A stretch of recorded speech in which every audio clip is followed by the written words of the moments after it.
پچھلے درس میں جو صورت تھی اس سے پہلے والی آیت تھی افمن یمشی مکبن علی وجہہ اہدی امن یمشی سویا علی صراط مستقیم. بھلا وہ شخص جو ایک سیدھے راستے کو دیکھ کر اسی پہ چلتا چلا جا رہا ہو اور ایک دوسرا وہ شخص ہے جو راستہ بھی الٹا ہو اور چل بھی سر کے بل رہا ہو, یعنی چلنے کا انداز بھی الٹا اور راستہ بھی الٹا. تو اللہ فرماتے ہیں کہ دونوں کیا برابر ہو سکتے ہیں؟ تو جن لوگوں کے پاس مذہب نہیں ہے, دین نہیں ہے, ان کو پتہ ہی نہیں چلتا کہ سیدھا راستہ کون سا ہے اور غلط راستہ بولو بھائی کون سا. تو ان کی مثال اللہ نے دی ہے کہ غلط راستے پہ بھی جا رہے ہیں اور چل بھی الٹے رہے ہیں. آگے ارشاد فرمایا سیدھے راستے کو مزید واضح کرنے کے لیے کہ ابھی بھی سمجھ میں نہیں آتا نا سیدھا راستہ کون سا ہے, تو اللہ نے فرمایا قل هو الذی انشأکم وجعل لکم السمع والابصار والافئدہ. وہ اللہ ہے جس نے تمہارا انشاء کیا. انشاء کہتے ہیں بالکل اول سے پیدا کرنا, جب کچھ بھی نہیں تھا. تو وہ اللہ ہے.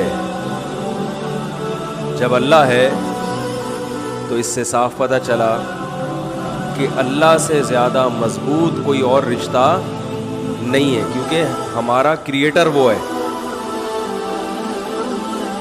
دیکھیں یہاں کیا فرمایا قل هو الذی, قل ہے نا شروع میں, قل هو الذی, اے نبی ان سے کہہ دیں کہ وہ ذات ہے.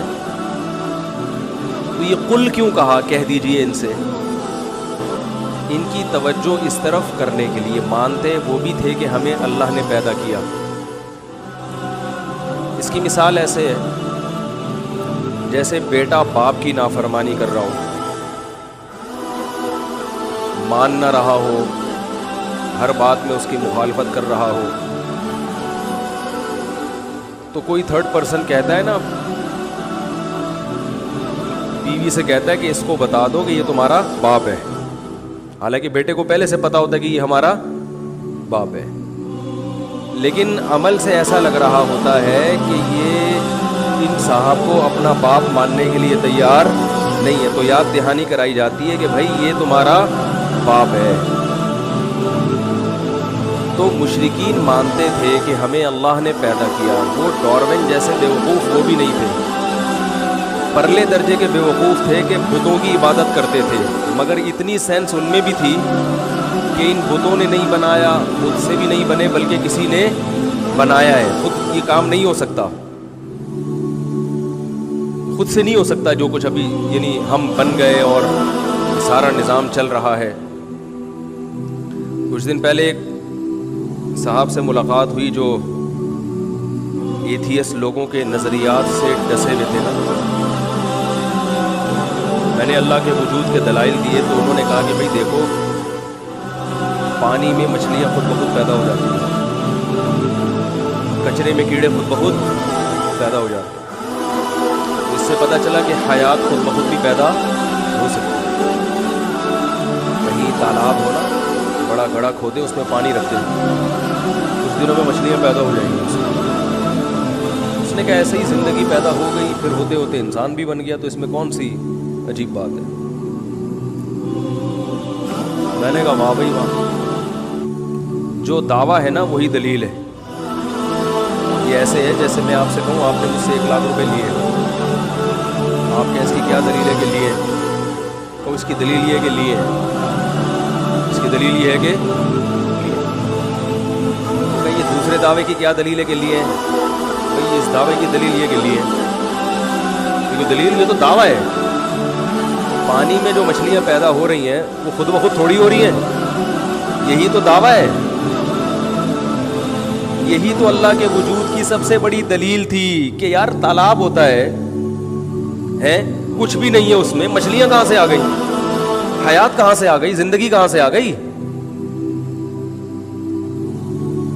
یہ تو اللہ کے وجود کی ایک اور دلیل ہے جو ہماری دلیل ہے, آپ کی نہیں بنتی. وہ یہ اس کی علامت ہے کہ اس پانی کے اندر یا اس مٹی میں اللہ نے ایسے انڈے یا ایسی چیزیں پیدا کی ہیں، اتنے پیچیدہ سافٹ ویئر اس میں انسٹال کر دیے ان انڈوں کے اندر کہ وہ صدیوں تک پانی نہ ملنے سے بھی ضائع نہیں ہوتے. یہ تو بہت ٹیکنیکل قسم کا سافٹ ویئر دریافت ہو گیا ہے. بات آ رہی ہے سمجھ میں؟ تو ایسی پیچیدہ چیز دریافت ہوئی ہے کہ اس پہ تو اور عقل پریشان ہوتی ہے. سر دیواروں سے مارتے رہو یہ عقدہ حل نہیں ہوگا. یار یہ کیسے ہو رہا ہے؟ اس نظام کائنات کو چلانے کے لیے اللہ نے حیات پیدا کی. سورہ ملک جو ہم نے پڑھ رہے ہیں اس کی ابتدا کہاں سے ہوتی ہے؟ تبارک الذی بیدہ الملک، پاک ہے وہ ذات جس کے ہاتھ میں بادشاہی ہے. الذی خلق الموت والحیات، یہ وہ ذات ہے جس نے موت اور حیات کو پیدا کیا. اللہ کہتے ہیں تم تھوڑی پیدا کرتے ہو پانی کے اندر مچھلیاں، خود بخود ہو رہی ہیں. اس کا مطلب خود بخود نہیں ہو رہی، کوئی پیدا کر رہا ہے ان کو. آپ کہہ سکتے ہیں وہ کچھ سائنسدانوں کی تحقیق کے کوئی انڈے رہ جاتے ہیں یا کچھ ہو جاتا ہے، تو وہ انڈے رہ کے اتنے سال تک محفوظ کیسے رہے، ضائع کیوں نہیں ہوئے؟ مرغی کے انڈے تو فریج میں بھی خراب ہو جاتے ہیں. اس نظام کائنات کو چلانے کے لیے، اس زمین میں زندگی کی بہاریں پیدا کرنے کے لیے اللہ نے ایسی ایسی چیزیں پیدا کر دی ہیں کہ جہاں پانی ہوگا وہاں حیات. قرآن میں ہے نا کہ وجعلنا من الماء كل شيء حي، ہم نے صرف ایک پانی سے ہر زندہ چیز کو پیدا کر دیا. صرف ایک پانی، جہاں پانی وہاں حیات. کچرے کے ڈھیر میں کیڑے جبھی پیدا ہوتے ہیں جب نمی ہو. پانی ملتا ہے خربوزہ پیدا ہوتا ہے، پانی ملتا ہے آم پیدا ہوتا ہے. یہ ایسا ہی ہے جیسے کوئی کہے کچرے کے ڈھیر میں جب بارش ہوتی ہے تو آم کا درخت خود بخود پیدا ہو جاتا ہے. وہ بھائی خود نہیں پیدا ہو رہا، وہ زمین کے اندر گٹلی ہوتی ہے. وہ کافی عرصے سے پڑی ہوئی تھی، تلاش میں تھی کہ مجھے پانی ملے اور میں اللہ کی قدرت کا نظارہ پیش کروں. تو اس گھٹلی کے اندر ایسے سافٹ ویئر انسٹال کر دیے گئے ہیں کہ گھٹلی کو کھول کے دیکھو تو نہ درخت نظر آئے گا، نہ اس میں آم نظر آئے گا، نہ پتے نظر آئیں گے، نہ شاخیں نظر آئیں گی، لیکن سارا سیٹ اپ اس گھٹلی کے اندر اللہ نے بند کر کے اوپر سے اس کو پیک کر دیا. اور تین چیزیں چاہیے اس کو: مٹی، گوبر، پانی. کچرے میں بھی نائٹروجن پیدا ہوتی ہے تو نائٹروجن چاہیے اس کو، تو کچرے میں زیادہ ہو جاتی ہے اچھی. تو وہ تین چیزیں اس کو ملی، گھٹلی نے اپنا کام کرنا شروع کر دیا. سب سے پہلا کام فالق الحب. اللہ کہتے ہیں ایسی چیزیں انسٹال کر دی اس میں کہ زمین کے اندر دفن بھی کرو گے لیکن وہ زمین کا سینہ پھاڑ کر اتنی سی کوپل باہر نکلتی ہے.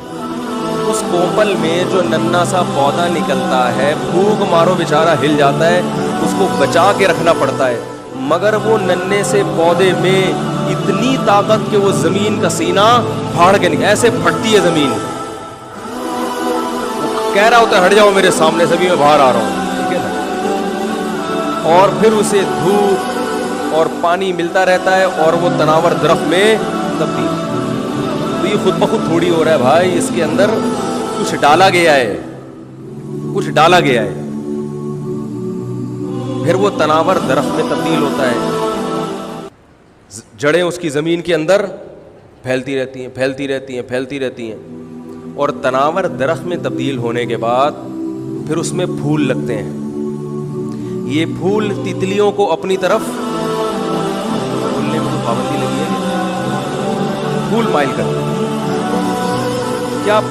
کیا درخت کو خود بخود یہ پتا ہے کہ میری طرف راغب کرنے کے لیے، کوئی اٹریکشن کے لیے کوئی چیز مجھے تتلیوں اور مکھیوں کے سامنے پیش؟ گھٹلی کو پتا تھا یہ خود بخود ہو رہا ہے کیا؟